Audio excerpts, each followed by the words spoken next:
मैं जर्नलिज्म का एक मामूली सा स्टूडेंट हूँ।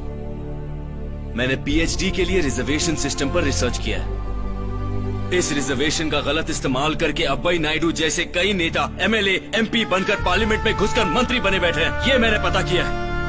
जाति व्यवस्था ने समाज को कितना नुकसान पहुंचाया है, ये मैंने पता किया है। छोटी जाति वालों और बड़ी जाति वालों के बीच के फर्क को मैंने बहुत करीब से देखा है। रिजर्वेशन की वजह से काफी लोग अच्छी परिस्थिति में आ गए हैं, तो क्या रिजर्वेशन को आगे बढ़ाने की अब भी जरूरत है? जरूरत है। हजारों साल से इस देश में जो लोग पीछे छूटे हुए हैं, सामाजिक आर्थिक और हर तरह से जो लोग पीछे रह गए हैं, उन्हें आगे लाने के लिए रिजर्वेशन बनाया गया है। पर अभी भी उनकी सामाजिक हालत वही की वही है। अभी भी उन लोगों पर हमले हो रहे हैं, अत्याचार हो रहे हैं। इसीलिए इनकी परिस्थिति सुधरने तक रिजर्वेशन चालू रहना चाहिए। एक्सीडेंट होने के बाद हॉस्पिटल में जो फर्स्ट एड मिलता है, रिजर्वेशन का रोल आज उतने तक ही सीमित है। असली ऑपरेशन होना तो अभी बाकी है।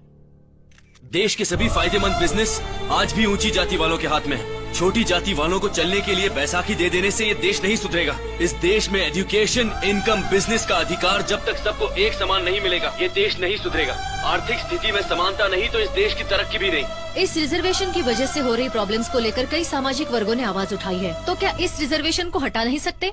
हटा सकते हैं। सिर्फ 10 साल रिजर्वेशन को ईमानदारी से चलाया जाए तो इन 10 सालों में गली कूचे के लोगों से लेकर दिल्ली के पार्लियामेंट वालों तक, मंदिर, स्कूल, प्राइवेट सेक्टर सब में ईमानदारी से रिजर्वेशन लागू हो, तो 10 साल बाद रिजर्वेशन की जरूरत ही नहीं होगी। पर ऐसा ये नहीं करेंगे।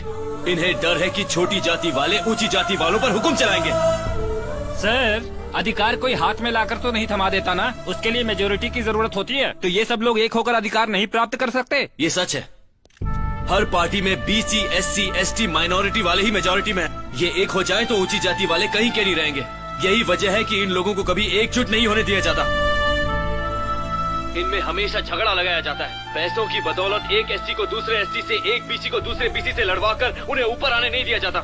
मेजोरिटी में रहने वाले इन लोगों के टुकड़े करके इनमें से सिर्फ 15% लोगों को ही अधिकार दे रहे हैं। वंश, परंपरा, जाति व्यवस्था हमारे देश की सबसे बड़ी बीमारी है। दौलत कभी भी लोगों में बराबरी नहीं आने देगी। ऊंची जाति वाला जो अधिकार में है, वो अपनी जाति वाले के दौलत को बचाने की कोशिश करता है। इसीलिए बाबा साहब ने कहा है, पहले जातिवाद को खत्म कर।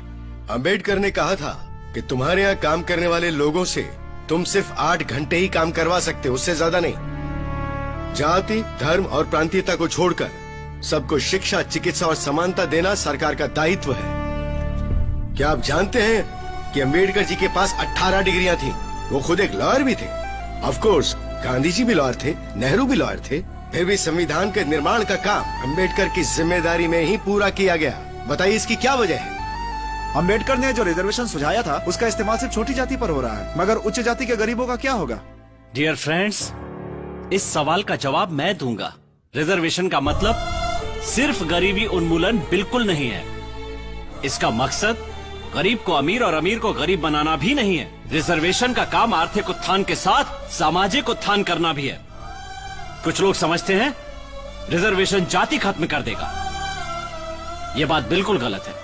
गरीब ऊंची जाति वालों में भी होते हैं, पर उसका कारण रिजर्वेशन नहीं। ऊंची जाति के प्रतिभावान गरीबों को सही मौका मिले, ये जिम्मेदारी भी सरकार की है। गरीब किसी भी जाति का हो, उसकी हालत सुधारने के लिए अंबेडकर जी ने संविधान में लिखा है। लेकिन इस जिम्मेदारी से सरकार बड़ी चालाकी से मुंह मोड़ लेती है। आपको भी सवाल करना चाहिए, स्वतंत्रता मिलने के इतने साल बाद भी गरीबी अभी तक क्यों बनी हुई है? सरकार से पूछना चाहिए। रिजर्वेशन को दोष न दें। अंबेडकर ने कुछ जाति के फेवर में ही संविधान लिखा है, ये बात किस हद तक सही है? आपके अंदर जो गलतफहमी है, उसे दूर करने के लिए संविधान को पढ़िए। उसके बाद ही आपका शक बाहर निकल पाएगा। अपने घर में भगवत गीता, कुरान, बाइबल के साथ साथ संविधान के लिए भी जगह बनाओ। अंबेडकर ने कहा है, मनुष्य की श्रेष्ठता उसके कर्म पे आधारित है। श्रेष्ठता पर किसी एक का नहीं, सभी का अधिकार है। किसी का काम ही ये निर्धारित करेगा कि वो कहाँ रहेगा और कैसे रहेगा। हर रोज हर आधे घंटे में मीडिया वाले वास्तुशास्त्र और राशिफल के बारे में बताते हैं। पूरे दिन में अगर 1 घंटा भी वो संविधान के बारे में लोगों को बताएं, तो ये इस देश की जनता के लिए बहुत बड़ी मदद साबित होगी। निंद करने वाला हर बार निंद करते रहता। हमारा तो महान लोकतांत्रिक कंट्री इन द वर्ल्ड, हमारा देश का संस्कृति संप्रदायों का विदेशों में भी अनुसार कर रहे, तो इसके बारे में क्या बोलते हैं? इस देश का हर एक इंसान किसी न किसी जाति का है, लेकिन इंसानियत किसी में नहीं है। इस देश के हर राज्य में जनता की सरकार है, फिर भी प्रजातंत्र को ढूंढना पड़ता है। इस देश के हर घर में एक स्त्री है, लेकिन उसकी रक्षा के लिए सोचना पड़ेगा। इस देश में 70 साल से स्वतंत्रता मौजूद है, फिर भी हर मानव के अधिकार को ढूंढना पड़ता है। इसीलिए अम्बेडकर ने कहा है, ओ मेरे भारत देश के नागरिकों, तुम खुद को जाति या धर्म के आधार पर कभी आगे नहीं ले जा पाओगे। इसीलिए एक बार फिर कहता हूँ, तुम सब संविधान को पढ़ो। संविधानम शरणम गच्छामि। संविधान शरणम गच्छामि। संविधान शरणम गच्छामि। संविधान के